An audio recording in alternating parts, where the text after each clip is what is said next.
জাতীয় বিশ্ববিদ্যালয়ের অনলাইন ক্লাসে সবাইকে স্বাগতম। করোনাকালীন শিক্ষা কার্যক্রম চলমান রাখার স্বার্থে জাতীয় বিশ্ববিদ্যালয়ের উদ্যোগে অনলাইন ক্লাসে সংযুক্ত হতে পেরে আমি আনন্দিত। সবাইকে স্বাস্থ্যবিধি মেনে চলার আহ্বান জানাচ্ছি। বিষয় কেমিস্ট্রি, প্রোগ্রাম স্নাতক সম্মান, কোর্স কোড 23-28-13, কোর্সের নাম এগ্রিকালচারাল কেমিস্ট্রি, লেকচার নম্বর 13। লেকচারের শিরোনাম ফেরোমন ধারা পেস্ট নিয়ন্ত্রণ। মোহাম্মদ সজীব মিয়া, প্রভাষক, তেজগাঁও কলেজ, ঢাকা। ফেরোমন দ্বারা পেস্ট নিয়ন্ত্রণ, এই চ্যাপ্টারে আমরা আলোচনাসূচিতে যে বিষয়গুলো রয়েছে, যে ফেরোমন কি, ফেরোমনের বৈশিষ্ট্য, ফেরোমনের শ্রেণীবিন্যাস, সতর্কীকরণ ফেরোমন, ফেরোমনের সাহায্যে পোকা দমন, জরিপ ও সতর্কীকরণ, প্রত্যক্ষ দমন, যৌন মিলনের প্রতিবন্ধকতা সৃষ্টি, ফেরোমন দ্বারা পেস্ট দমনের সুবিধাসমূহ, সংশ্লেষিত কীটনাশক দ্বারা পেস্ট দমনের অসুবিধাসমূহ আমরা এই চ্যাপ্টারের আলোচনাসূচিতে আলোচনা করলাম। তো প্রথমেই আসি যে ভূমিকাতে আমরা যে কথাটি বলতে চাই, যে মানুষ তার নিজস্ব স্বার্থে পরিপন্থী ভূমিকা পালনকারী জীবকে আপদ হিসেবে চিহ্নিত করে থাকে। এই প্রকার জীবের মধ্যে পতঙ্গ একটি উল্লেখযোগ্য গোষ্ঠী। সভ্যতার কুশালগ্ন থেকে এরা খাদ্য ও আশ্রয়ের জন্য মানুষের সঙ্গে প্রতিযোগিতায় লিপ্ত রয়েছে। এরা মানুষের শস্য খেয়ে উদ্ভিদ, গবাদি পশু ও মানুষের রোগ বিস্তারের মাধ্যমে নানাবিধ ক্ষতি সাধন করে। স্বাভাবিকভাবে এই অনাকাঙ্ক্ষিত ক্ষতির হাত থেকে শস্য ও সম্পদকে রক্ষার জন্য বিভিন্ন সময়ে বিভিন্ন পদক্ষেপ গ্রহণ করা হয়েছে। কিন্তু কালক্রমে এই সকল পদ্ধতির যেমন পরিবর্তন ও রূপান্তর এসেছে, তেমনি মানব সভ্যতার যেসব পদ্ধতি দ্বারা প্রত্যক্ষ বা পরোক্ষভাবে ক্ষতিগ্রস্ত হতে পারে সেটিও আর অজানা নয়। ফলে আপদ দমনের পদক্ষেপগুলো পূর্ব প্রস্তুতি উক্ত বিষয়ে পরিষ্কার ধারণা লাভ করার পরেই গ্রহণ করা বাঞ্ছনীয়। আপদের বিরুদ্ধে মানুষের সংগ্রাম শুরু হয়েছে কৃষির সূচনা লগ্ন থেকে, যুগে যুগে বহু বিবর্তনের মাধ্যমে আজকের এই পর্যায়ে উন্নীত হয়েছে। প্রাচীন যুগে আপদ দমনে কোনো প্রকার রাসায়নিক দ্রব্যাদি ছিল না, তাই মানুষকে বিভিন্ন প্রকার যান্ত্রিক পদ্ধতি প্রয়োগ করে কীট দমন করা হতো। যেমন হাত দিয়ে তুলে পিষে ফেলা বা আঘাত করে কীট পতঙ্গ মেরে ফেলা ইত্যাদি ছিল প্রাচীনকালের পদ্ধতি।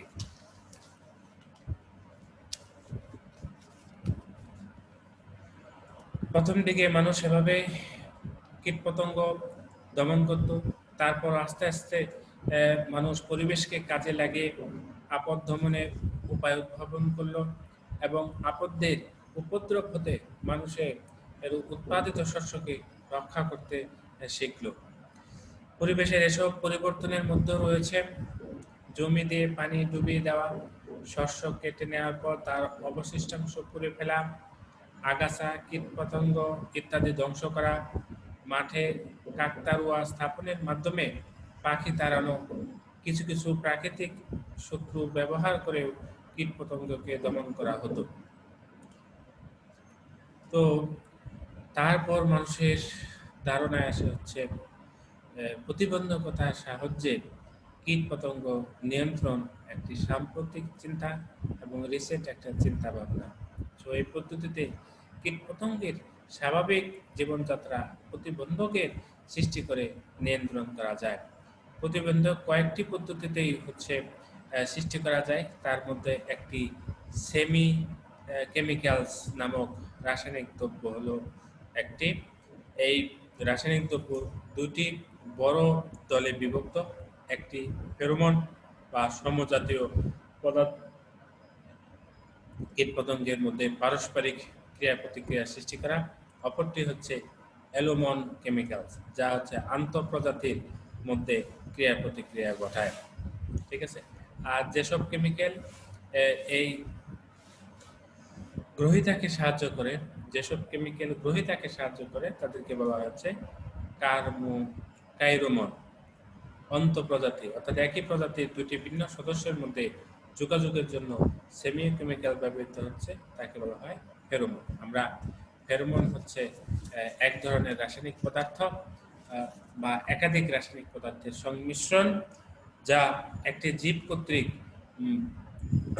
বহিঃ পরিবেশে নিঃসৃত হওয়ার পর ওই জীবের নিজস্ব প্রজাতি অন্য একটি জীবের মধ্যে বা এক বা একাধিক বিশেষ ধরনের প্রতিক্রিয়া সৃষ্টি করে।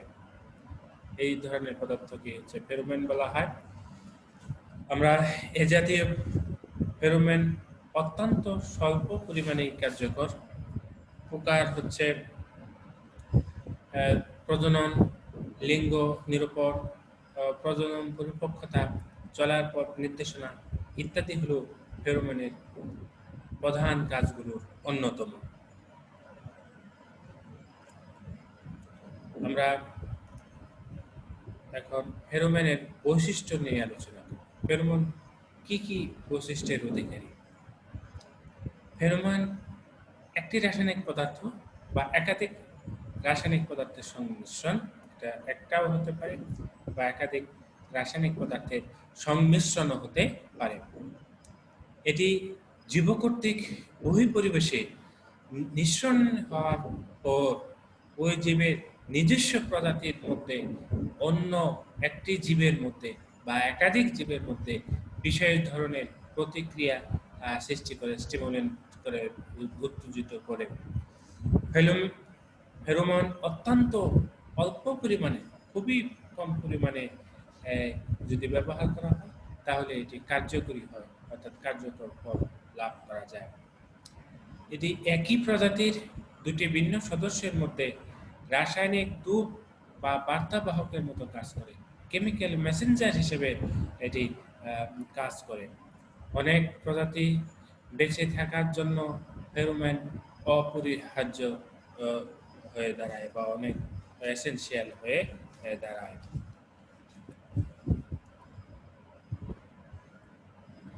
ফেরোমনের শ্রেণীবিন্যাস, ক্লাসিফিকেশন অফ ফেরোমন। বিভিন্ন ধরনের ফেরোমনের নাম নিম্নরূপ: প্রজনন ফেরোমন, সংকেত ফেরোমন, পথ নির্দেশক ফেরোমন, একত্রীকরণ ফেরোমন। এখন আমরা যদি এই শ্রেণীবিন্যাসগুলো বিস্তারিত জানি, প্রথমেই চলে আসে প্রজনন ফেরোমন। একটি পোকা প্রজননের উদ্দেশ্যে অন্য একটি পোকাকে কাছে আকৃষ্ট করার জন্য এই ধরনের ফেরোমন ব্যবহার করে। এ পর্যন্ত লিপিডোপ্টেরা বর্গের প্রায় 2000-এরও বেশি প্রজাতি প্রজনন ফেরোমন বা সেক্সুয়াল ফেরোমন পাওয়া যায়। লিপিডোপ্টেরা বর্গের অধিকাংশ পোকা এই ফেরোমন টার্মিনালিতে অবস্থিত অ্যাবাপসিবল গ্রন্থি থেকে নিঃসৃত হয়। কোনো পুরুষ পোকাতে প্রজনন ফেরোমন তৈরি হতে দেখা যায়, যেমন গেটাই ওয়াক্স মথ প্রজনন ফেরোমন নিঃসৃত করে। এটি একটি জটিল পদ্ধতি এবং তার স্ত্রী পোকার প্রজনন পরিপক্কতা, ফটোপ্রিয় এবং আলোক তীব্রতার সাথে সম্পর্কযুক্ত। পুরুষ পোকা সঙ্গে একটি বিশেষ ধরনের অনুভূতিপ্রবণ সেন্সিলাম দ্বারা স্ত্রী প্রজনন ফেরোমন গৃহীত হয় এবং এই সেন্সিলাসগুলো স্ত্রী প্রজনন ফেরোমনের প্রতি অত্যন্ত অনুভূতিশীল। সংকেত ফেরোমন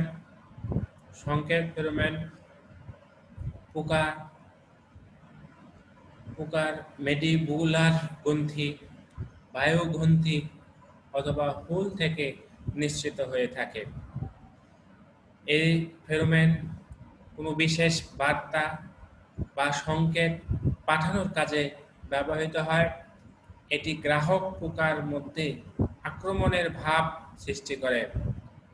এলিকোডেরিন এলিকোডেরিন পিঁপড়ার একটি সংকেত ফেরোমোন হচ্ছে 2-মিথাইল হেপ্টানোন। এই ফেরোমোনের প্রভাবে কাছাকাছি অবস্থানগত পিঁপড়া তাৎক্ষণিকভাবে যে শ্রমিক পিঁপড়াগুলো বিহ্বলতা ও অনিয়মিত স্বভাবের সৃষ্টি হয়।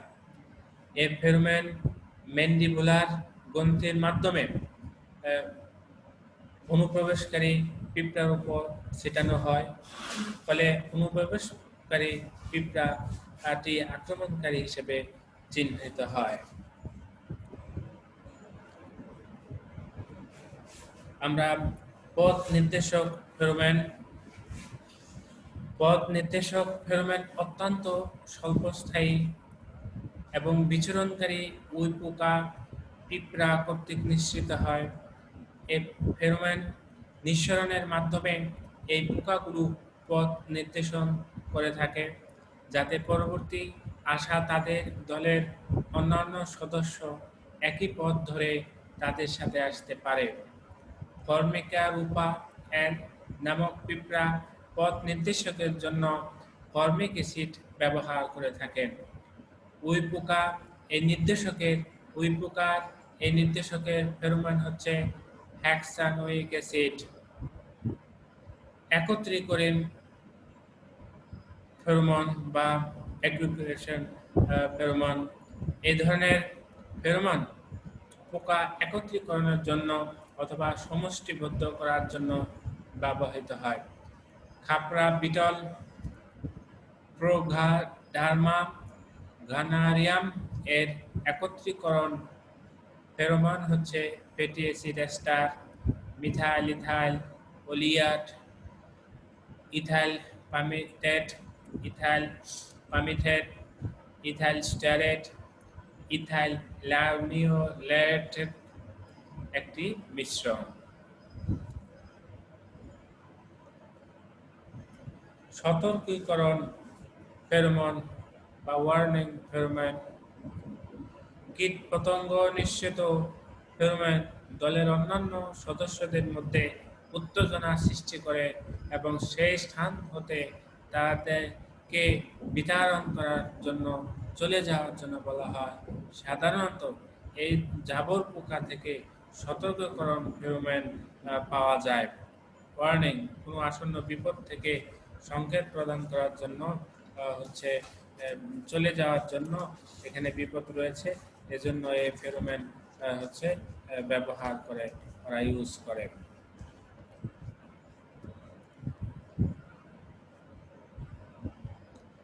ফেরোমনের সাহায্যে পোকার দমন পদ্ধতি গত 10 বছর ধরে বিভিন্ন দেশে বিভিন্ন রকমের পোকা ফেরোমন শনাক্তকরণ করা হয়েছে। কৃত্রিম ফেরোমন বের করে নিয়ে তা দিয়ে পোকা দমন করার চেষ্টা চলছে। ফেরোমনের সাহায্যে পোকা দমনের জন্য 3 রকম পদ্ধতি উদ্ভাবন করা হয়েছে। 1. জরিপ ও সতর্কীকরণ, 2. প্রত্যক্ষ দমন, 3. যৌন মিলনে প্রতিবন্ধকতা সৃষ্টি। 1. জরিপ ও সতর্কীকরণ। এই ক্ষেত্রে ফেরোমন ফাঁদের সাহায্যে পোকার সংখ্যা নির্ণয় করে আক্রমণের পূর্বে সতর্ক করা। প্রত্যক্ষ দমন ব্যাপকভাবে ফেরোমন ফাঁদ ব্যবহার করে প্রত্যক্ষ দমন দ্বারা পোকার সংখ্যা কমিয়ে আনা। যৌন মিলনে প্রতিবন্ধকতা সৃষ্টি, এই ক্ষেত্রে কৃত্রিম ফেরোমন বাতাসে ছেড়ে দিয়ে দুটি পোকার রাসায়নিক সংযোগে বাধা সৃষ্টি করা বা যৌন মিলনের সংখ্যা কমানো, ফলে পরিবর্তিত পোকার সংখ্যা কমে যায়।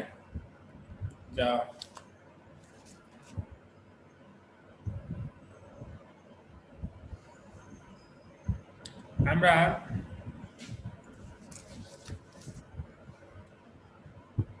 একটু এই স্লাইডে আসার আগে আমরা একটা বিষয় এখানে ডিটেল একটু পড়ে নেই, যে জরিপ ও সতর্কীকরণ, সার্ভে অ্যান্ড ওয়ার্নিং। পোকা দমন ব্যবস্থা প্রকল্প গ্রহণ করতে হলে প্রথমেই আমার পোকার সংখ্যা নিরূপণ করা জরুরি। তাদের আক্রমণের সঠিক সময় কখন সেটাও নির্ধারণ করা একান্ত প্রয়োজন। ফেরোমনের সাহায্যে খুব সহজে এবং স্বল্প করে পোকার সংখ্যা জরিপ করে এবং আক্রমণের সময় নির্ধারণ করা যায়। আক্রমণের সঠিক সময় নির্ধারণ করতে পারলে কম কীটনাশক ব্যবহার করে স্বল্প সময়ের মধ্যে সাফল্যজনকভাবে পোকা দমন করা সম্ভব হয়। অনেক দেশে পোকার আক্রমণের ব্যাপারে সতর্ক করার জন্য ফেরোমন ব্যাপকভাবে ব্যবহৃত হচ্ছে। ফেরোমন ব্যবহারের জন্য যে ফাঁদ তৈরি করা হয় এটার অনেকটাই সহজ। এতে একটি আঠাযুক্ত তলদেশ, পানি, ফানেল এবং একটি পাত্র যার ভেতর পোকা ধরে রাখা হয়। ফেরোমন বিতরণকারী যন্ত্র হিসেবে পলিথিন বা রাবার ব্যবহার করা হয়, যা ফেরোমন বিতরণ নিয়ন্ত্রণ করে। অধিকাংশ পোকার ক্ষেত্রে 1 মিলিগ্রাম বা তার কম ফেরোমন 1 মাস বা তার বেশি সময় ধরে মাঠে পোকাকে আকৃষ্ট করে। ফেরোমন ফাঁদ তৈরি করা খুবই সহজ, কতটা আলুর ফাঁদের মতো। আলুর ফাঁদে যেমন সব রকম পোকা ধরা পড়ে, ফেরোমন ফাঁদে তা পড়ে না। ফেরোমন ফাঁদে শুধুমাত্র একটি নির্দিষ্ট পোকায় ধরা পড়বে। যেহেতু একটি পোকার প্রজাতির ফেরোমন এক রকম, সেজন্য ফেরোমন ফাঁদে যে পোকা ধরা পড়ে তা সবগুলো একই প্রজাতির, সুতরাং সেই পোকাগুলো শনাক্ত করতে কীটবিদ না হলেও চলে, অর্থাৎ এতটা ইজি। পোকার আক্রমণ প্রতি বছর একই রকম হয় না, আবার জায়গা ভেদে আক্রমণেরও তারতম্য ঘটে। তবে পোকার সংখ্যা যতই কম হোক না কেন, ফেরোমন ফাঁদ ব্যবহার করে আক্রমণের ব্যাপকতা সম্পর্কে আমরা সতর্কত হতে পারি। দক্ষিণ আফ্রিকার ক্ষেত্রে আমরা স্পোডোপ্টেরা এক্সেম্পটা খাদ্যশস্য ও ঘাসের একটি মারাত্মক ক্ষতিকর পোকা। ব্যাপকভাবে ফেরোমন ফাঁদ ব্যবহার করে এই পোকার আক্রমণ সম্পর্কে পূর্বেই সতর্ক করে দেওয়া সম্ভব। ইউরোপ এবং আমেরিকায় গুদামজাত শস্যকে পোকামাকড় মুক্ত রাখার জন্য কাঠের ব্যবস্থা গ্রহণ করা হয়, কঠোর ব্যবস্থা বা কাঠের ব্যবস্থা করা হয়। আর এই ব্যাপারে আক্রমণের পূর্বে সতর্ক করার জন্য ব্যাপকভাবে ফেরোমন ফাঁদ ব্যবহার করা হয়। ফেরোমন ফাঁদে যতগুলো পোকা ধরা পড়ে তারা কি পরিমাণ ডিম পারবে এবং সে ডিম থেকে কি পরিমাণ বাচ্চা হতে পারে তার একটি আধুনিক হিসাব করে আক্রমণের ব্যাপকতা নির্ণয় করা হয়। প্রত্যক্ষ দমন, অ্যাক্টিভ দমনের ক্ষেত্রে আমরা এটা কিছু চিত্র দেখব। এখানে প্রত্যক্ষ দমনের কিছু চিত্র আছে, আমরা এটা পরে আলোচনা করব। প্রত্যক্ষ দমন, ব্যাপক ফেরোমন ফাঁদ ব্যবহার করে পোকা দমন করা সম্ভব। তবে যত পোকার সংখ্যা কম থাকে তখন খুবই নির্দিষ্ট এবং শক্তিশালী ফেরোমন ব্যবহার করতে হয়, যাতে যথেষ্ট পরিমাণ পোকাকে আকৃষ্ট করে দমনকে সাফল্যমণ্ডিত করতে পারে। প্রত্যক্ষ দমনের ক্ষেত্রে শতকরা কতটি পোকা ধরা হবে এবং তার জন্য কতটি জায়গা কি পরিমাণ ফাঁদ ব্যবহার করতে হবে সে সম্পর্কে একটি ধারণা থাকা দরকার। মদের ক্ষেত্রে যেখানে শুধু পুরুষ মদ ফেরোমন আকৃষ্ট হয়, সেখানে অধিক সংখ্যক পোকা ধরা খুবই দরকার। হিসাব করে দেখা গেছে পোকার সংখ্যা অর্থনৈতিক ক্ষতির নিচে রাখলে শতকরা 80 থেকে 90টি পুরুষ পোকা ধরা একান্ত দরকার। বিভিন্ন রকম পোকার জন্য প্রতি হেক্টর জায়গার জন্য সর্বোচ্চ 7 থেকে 8টি ফাঁদ ব্যবহার করা হয়, তবে ফাঁদের সর্বোচ্চ সীমা ফাঁদের মূল্য এবং তত্ত্বাবধানের খরচের উপর নির্ভর করে সংখ্যা নির্ধারণ করাই দরকার। যুক্তরাষ্ট্রে প্রতি হেক্টরে 200 থেকে 300 ফেরোমন ফাঁদ ব্যবহার করে প্রায় 8 হেক্টর জায়গায় ওয়াটসন লিফট রোলার সাফল্যসম্মতভাবে দমন করা হয়েছিল। তাই ফেরোমন ফাঁদ একই সংখ্যক ফাঁদ ব্যবহার করে সাইট্রাস ফ্লাওয়ার রোধ এবং সাফল্যজনকভাবে দমন করা সম্ভব হয়েছিল। অর্থনৈতিক দিক থেকে যদি হিসাব করা হয়, তাহলে এই সংখ্যা যদি খুব বেশি হয়, তবে ফেরোমন ফাঁদ ব্যবহার করে অনেকগুলো সুবিধা রয়েছে, যেমন কীটনাশকের খরচ বাঁচে, আবহাওয়া দূষিত হয় না, উপকারী পোকামাকড় কোনো ক্ষতি হয় না, ফসল এবং কীটনাশকের কোনো অবশিষ্টাংশ ফসলে কীটনাশকের অবশিষ্টাংশ থাকে না। সেই দিক থেকে বিচার করলে কীটনাশকের চেয়ে এটা খুবই লাভজনক হচ্ছে একটি উপায়। সমষ্টি ফেরোমন স্ত্রী এবং পুরুষ উভয় পোকাকে আকৃষ্ট করে থাকে যদি মিক্সচার আমরা ব্যবহার করি। এজন্য ফেরোমন ফাঁদ ব্যবহার খুবই আশাজনক। বিটেল বা টিক জাতীয় পোকা এই ফেরোমন ফাঁদের সাহায্যে দমন করা সম্ভব। টিক বা আঠালি গরু, ঘোড়া, ছাগল, কুকুর প্রাণীর রক্ত খেয়ে জীবন ধারণ করে। যুক্তরাজ্যে টিকের উপর গবেষণা করে জানা গেছে যে একটি পুরুষ টিককে একবার রক্ত খাওয়ালে সে ফেরোমন তৈরি করে, আর সেই ফেরোমনে আকৃষ্ট করে স্ত্রী টিককে বাচ্চা ও অভুক্ত পুরুষকে টিকে। এজন্য সমষ্টি ফেরোমন ফাঁদের সাহায্যে এদেরকে দমন করা খুবই সহজ। উন্নত দেশে শ্রমের মূল্য অনেক বেশি, সেখানে ফেরোমন ফাঁদের ব্যবহার ও তত্ত্বাবধানের অর্থনৈতিক দিক থেকে তেমন লাভজনক নাও হতে পারে। তবে উন্নয়নশীল দেশ যেখানে শ্রমের মূল্য অনেক কম, সেখানে ফেরোমন ব্যবহার খুবই লাভজনক। ফেরোমন ফাঁদ খুবই সস্তা জিনিস দিয়ে তৈরি করা যায়, তাহলে দামও খরচা কম পড়ে, চুরি হওয়ার সম্ভাবনাও হচ্ছে কম থাকে। আমরা যৌন মিলনে প্রতিবন্ধকতা সৃষ্টি।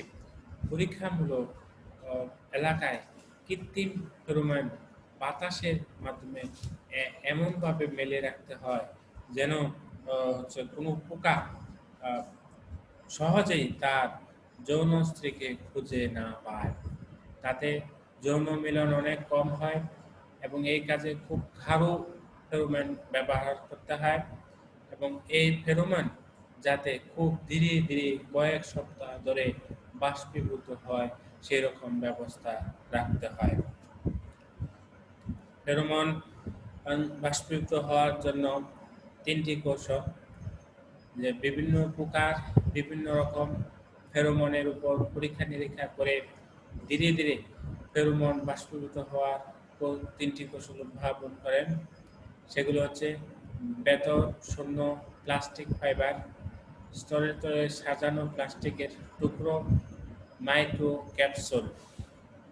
আমরা যদি ভেতর শূন্য যে ভেতর শূন্য প্লাস্টিক ফাইবারগুলো সাধারণত 10 মিলিমিটার লম্বা এবং ভেতর হচ্ছে ফাঁকা, এবং এই ফাঁকা জায়গায় ফেরোমন ভরা থাকে, যা খোলা মুখ দিয়ে ধীরে ধীরে বাষ্পীভূত হয়।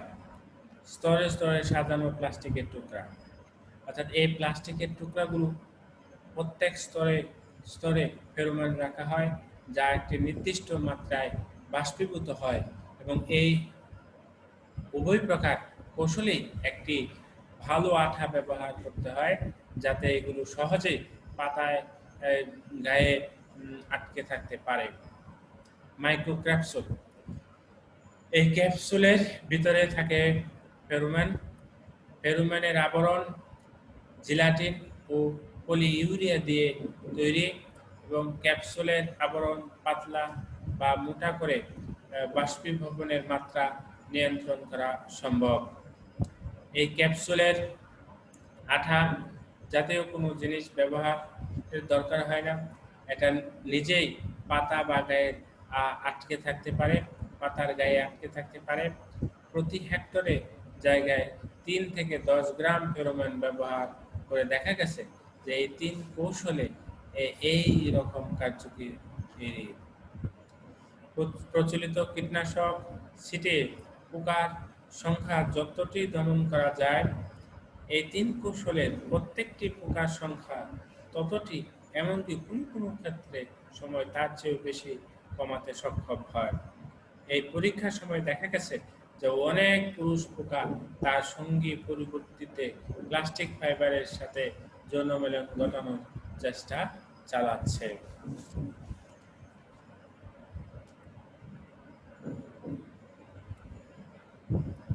আমরা চিত্রে খেয়াল করছি যে হলো বিভিন্ন ধরনের ফেরোমন ফাঁদ। ঠিক আছে, তো আমরা প্রথম রয়েছে one loop septum hunt with probe planar, এটা। এবং এটা হলো যে একটি নেট ট্র্যাপ ব্যবহার করা হলো। এবং এটা হলো একটি water trap with the trapped pest insect ব্যবহার করা হয়েছে। ওয়াটার ট্র্যাপ ডি নাম্বার, এটা হলো একটি বাকেট ট্র্যাপ। এবং হলো ই নাম্বার হলো bucket with window trap, bucket with window চালানো আছে, উইন্ডো ট্র্যাপ।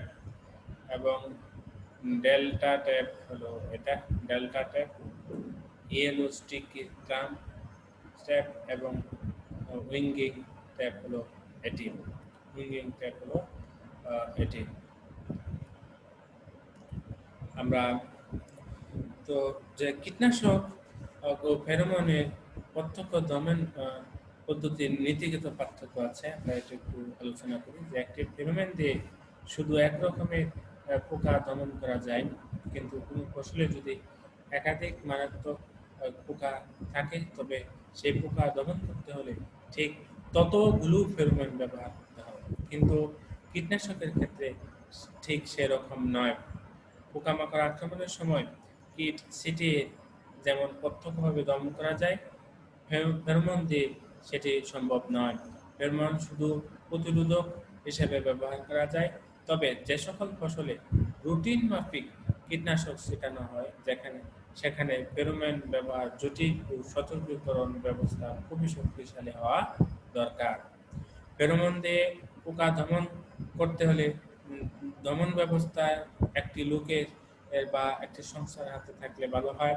কারণ ফেরোমন দিয়ে পোকা দমন করতে হলে একটি বড় এলাকা নির্বাচন করতে হয়, তাতে পরীক্ষামূলক এলাকার বাইরে কোন স্ত্রী পোকা যৌন মিলন শেষ করে এলাকায় আসার সম্ভাবনা হচ্ছে তাহলে কম থাকে।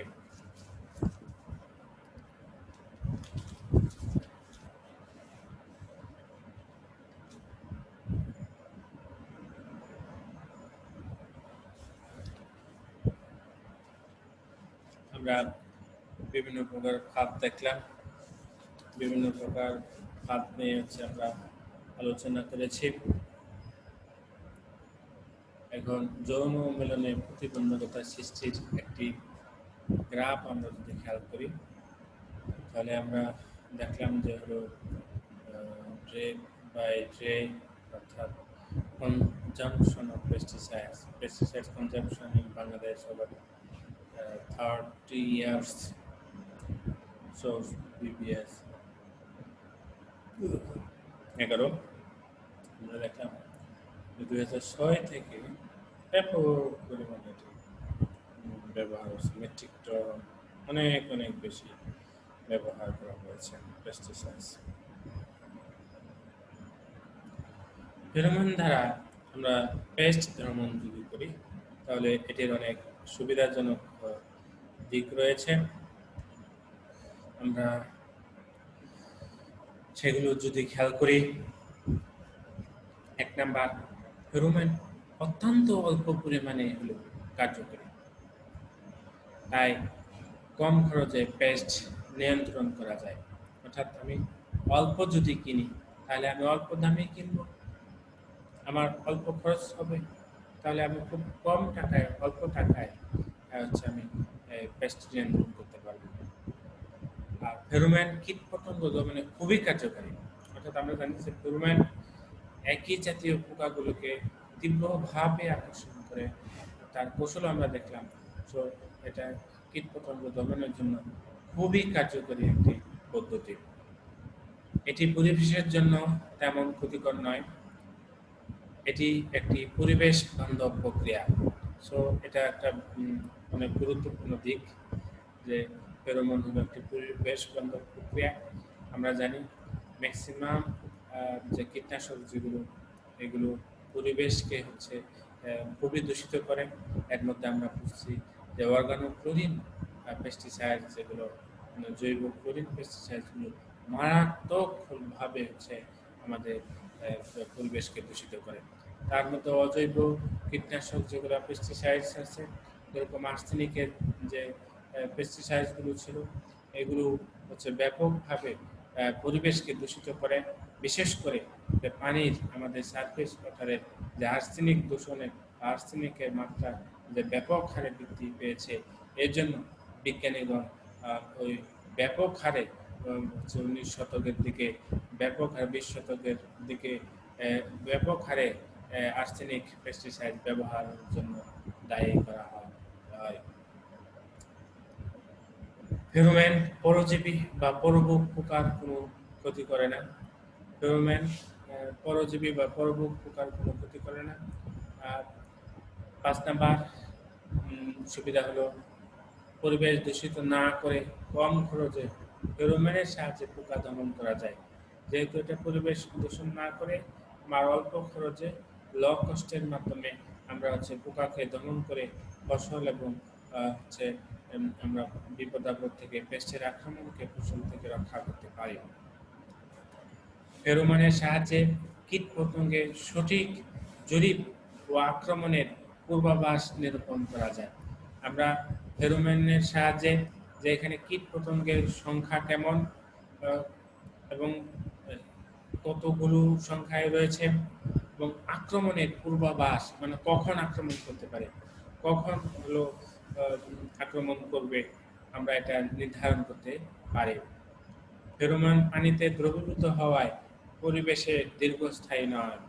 আমরা জানি ফেরোমনগুলোতে ওয়াটার সলিবল, আর যেগুলো ওয়াটার সলিবল হয় এগুলো পরিবেশকে বেশি দূষণ করে না এবং হচ্ছে এগুলো পরিবেশে হচ্ছে দীর্ঘস্থায়ী হয় না, ডিকম্পোজিশন ঘটে।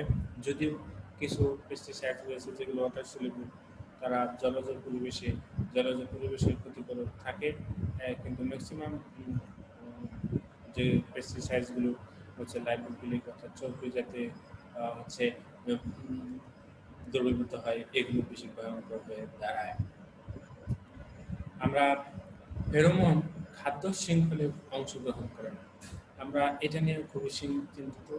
নর্মাল যে পেস্টিসাইড যদি আমরা ব্যবহার করি, এই পেস্টিসাইডসগুলো আমাদের খাদ্য শৃঙ্খলে প্রবেশ করে আমাদের শরীরে বিভিন্ন অঙ্গ প্রত্যঙ্গে হচ্ছে ক্রনিক দীর্ঘস্থায়ী বিভিন্ন ধরনের প্রবলেম সৃষ্টি করে। আমরা ডিডিটির ক্ষেত্রে দেখেছি, ডিডিটি বা হচ্ছে আমরা যদি ট্রেস এলিমেন্ট পেস্টিসাইডের সাথে যদি মার্কারি, লেড যদি আমাদের শরীরে যদি প্রবেশ করে, আর্সেনিক যদি আমাদের শরীরে যদি প্রবেশ করে, তাহলে আমরা দেখছি আমাদের ত্বকে বিকে নানাবিধ হচ্ছে প্রবলেম সৃষ্টি করে। তবে এই ভারী ধাতুগুলো বা ভারী ধাতু বিশিষ্ট কীটনাশকগুলো মূলত হচ্ছে খাদ্য শৃঙ্খলে অংশগ্রহণ করে বলেই এটি মারাত্মক আকার ধারণ করে। সো আমরা এক্ষেত্রে একটি নিরাপদ দিক হলো ফেরোমন খাদ্য শৃঙ্খলে অংশগ্রহণ করে না। একটি ফেরোমন দিয়ে শুধু একরকম পোকা দমন করা যায়, অর্থাৎ ফেরোমনের ক্রিয়া সুনির্দিষ্ট, স্পেসিফিক। আমরা সংজ্ঞাতেই বলেছি যে ফেরোমন হলো একই জাতীয় অন্যান্য জীবের প্রতি তাদের হচ্ছে একই প্রজাতির অন্যান্য জীবের প্রতি তাদের হলো আকর্ষণ করবে। সো এটা দিয়ে একটা নির্দিষ্ট ধরনের পোকাকেই হচ্ছে আমরা দমন করতে পারি। আমরা জানি যে যদি একটা নির্দিষ্ট পোকার আক্রমণ হয়, এক্ষেত্রে আমরা ফেরোমন ফাঁদ ব্যবহার করে দ্রুত করতে পারবো। তবে ফেরোমন প্রক্রিয়াটা একটি প্রিভেন্টিভ মেথড, এটি একটি হচ্ছে প্রতিরোধমূলক ব্যবস্থা। পোকা কীটপতঙ্গের আক্রমণের পূর্বেই এদেরকে হচ্ছে আক্রমণ থেকে, এদের ধ্বংসাত্মক কার্যকলাপ থেকে এদেরকে রক্ষা করা হয়। আমরা 10 নম্বর সুবিধা যদি বলি, উন্নয়নশীল দেশে যেখানে শ্রমের মূল্য কম, ঠিক আছে, সেখানে ফেরোমন ব্যবহার করা লাভজনক। আমরা জানি উন্নত দেশে একজন শ্রমিককে যে পারিশ্রমিক দিতে হয় তা আমাদের মতো উন্নয়নশীল দেশে তুলনায় অনেক অনেক বেশি। সো আমাদের দেশে অতিরিক্ত কীটনাশক ব্যবহার না করে যদি আমরা ফেরোমন ফাঁদ ব্যবহার করি, তাহলে হচ্ছে আমরা অল্প খরচে এবং পরিবেশ দূষণের হাত থেকে রক্ষা করে আমরা হচ্ছে ওই লোকজনকে কর্ম ব্যবস্থা করার মাধ্যমে আমরা কম খরচে ফসল উৎপাদন করতে পারবো। এই ক্ষেত্রে ফেরোমন একটি হচ্ছে লাভজনক প্রক্রিয়া হিসেবে দাঁড়ায়। তো ফেরোমনের দ্বারা পেস্ট দমনের অসুবিধা, অধিকাংশ সাংস্কৃতিক কীটনাশক পরিবেশে দীর্ঘস্থায়ী প্রতিক্রিয়া সৃষ্টি করে। সাংস্কৃতিক কীটনাশক পোকামাকড় দমনের জন্য খুবই দ্রুত কার্যকর, তথাপি এগুলো ব্যবহারে পরিবেশের প্রতিক্রিয়া দেখা দেয়। সাংস্কৃতিক যে কীটনাশক ব্যবহারে অনেক উপকারী প্রাণী এবং কীটপতঙ্গ ধ্বংস হয়। সাংস্কৃতিক যে হলো ওই কীটনাশক অনেকগুলো ব্যবহারের ফলে প্রাণী এবং কীটপতঙ্গের হচ্ছে অনেক ক্ষতি হয়ে থাকে। আমরা এটা খুব বিস্তারিতভাবে আমরা জানি। আমরা যদি বিভিন্ন প্রক্রিয়ার মাধ্যমে যদি খেয়াল করি, তাহলে ফেরোমনের আমরা অনেক সুবিধা জানি। তো হচ্ছে এই উন্নত দেশগুলোতে হচ্ছে ফেরোমন প্রক্রিয়াটা যেহেতু সেখানে শ্রমিকের খরচ বেশি, সেজন্য একটা ব্যয়বহুল হয়ে দাঁড়ায়। আর ফেরোমনের আরেকটা বড় অসুবিধা হলো, যদি কীটপতঙ্গের আক্রমণ হয়ে যায়, ব্যাপক হারে আক্রমণ হয়ে যায়, তখন ফেরোমন দ্বারা ফসলকে রক্ষা করা যায় না, তখন সরাসরি কীটনাশক হচ্ছে আমাদেরকে ব্যবহার করতে হয়। সো প্রিয় শিক্ষার্থীবৃন্দ, আমরা এই চ্যাপ্টারের শেষের দিকে চলে এসেছি। আমরা এখান থেকে যে বিষয়টা পড়লাম যে ফেরোমন হলো কি, ফেরোমন হচ্ছে ব্যবহার কেন করব, ফেরোমন ব্যবহারে আমাদের সুবিধাগুলো কি কি, এবং হলো ফেরোমন যে একটা প্রক্রিয়া যার মাধ্যমে আমরা পরিবেশ বান্ধব কার্যক্রম চালাতে পারি, এটা আমরা ধারণা লাভ করেছি। এবং এই ফেরোমন থেকে যে বিগত সালে যে প্রশ্নগুলো এসেছে, যে ফেরোমন পেস্ট দমনের সুবিধাসমূহ আলোচনা করো, এবং এই চ্যাপ্টারে আরেকটি প্রশ্ন আছে যে লাস্টে, যে ফেরোমন দ্বারা পেস্ট দমনের অসুবিধাগুলো আলোচনা করো। এটা জাতীয় বিশ্ববিদ্যালয় 12 সাল, 14 সাল এবং 16 সালে প্রশ্ন এসেছে। তোমরা এটা করবা। আমরা সাংস্কৃতিক কীটনাশকগুলো মাটির উর্বরতা নষ্ট করে, পানি বায়ু দূষণ করে, মানুষ ও প্রাণীর জন্য ক্ষতিকর, এবং পেস্ট দমন তুলনামূলকভাবে বেশি খরচ হয়, এবং সাংস্কৃতিক কীটনাশক আধুনিক ব্যবহার আধুনিক নয়, এগুলো আমরা জানি। সো এখানে পেস্ট দমন ফেরোমনের সম্পর্কে আলোচনা এখানে শেষ করছি। তোমরা বইয়ের সহযোগিতা নেবে। আজকের ক্লাস এখানে শেষ করছি। আসসালামু আলাইকুম।